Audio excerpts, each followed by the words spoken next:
Good morning friends. तर आज मी तुम्हाला दाखवणार आहे फणसाची भाजी. तर मी फणस कसा कापून घेते हे पण तुम्हाला दाखवलेलं आहे. आणि फणस कापायच्या अगोदर चाकूला आणि ज्याच्यावर आपण कापणार आहे त्यांना व्यवस्थित तेल लावून घ्यायचं आपल्या हाताला पण, कारण त्याचा चीक आपल्या हाताला लागू शकतो. मग तो व्यवस्थित धुवून घेऊन कुकरमध्ये घालून त्याला लागेल ते भिजेल एवढंच पाणी घालून त्याच्यात तेल आणि मीठ घालून त्याला 3 ते 4 शिट्ट्या करून घ्यायच्या आणि त्याला शिजवून घ्यायचं व्यवस्थित. तुम्ही बघू शकताय मी कसं त्याला वेगळं करायला लागले. त्याच्या कोपऱ्यात जे असं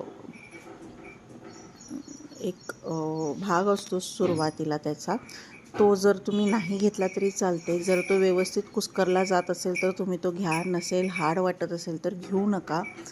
ओके. आणि ह्या प्रकारे फणस व्यवस्थित वेगळा करून घ्यायचा आहे. आणि आता मी फोडणी घालून घेते आहे फणसाला. तर मी अंदाजे एक 4 ते 5 पळ्या तेल घेतलेलं आहे. फणसाची भाजी ह्याला भरपूर तेल लागतं. त्याच्या तेलामुळेच त्याला तेल जेवढं घालाल तेवढी त्या भाजीला चव येते. तर त्याप्रमाणे तुम्ही तेल घाला. आणि मग मी जिरं, मोहरी, हिंग, कढीपत्ता ह्याची फोडणी घालून घेते आहे. आता आलं लसूण मिरची पेस्ट टाकली.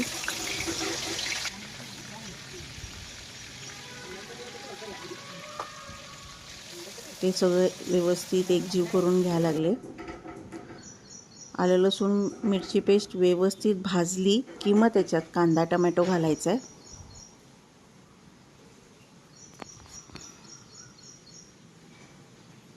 कांदा टमॅटो पण व्यवस्थित भाजून घ्यायचं आहे, एक 5 मिनटं 5-6 मिनटं.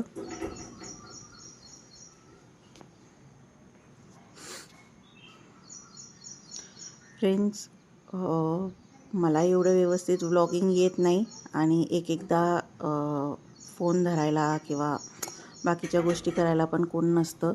सो मला ज्या पद्धतीने जमते त्या पद्धतीने मी व्लॉग्स बनवते. पण नक्कीच मी ह्या सगळ्याची सुधारणा करीन आणि तुम्ही पण मला प्रतिसाद द्या.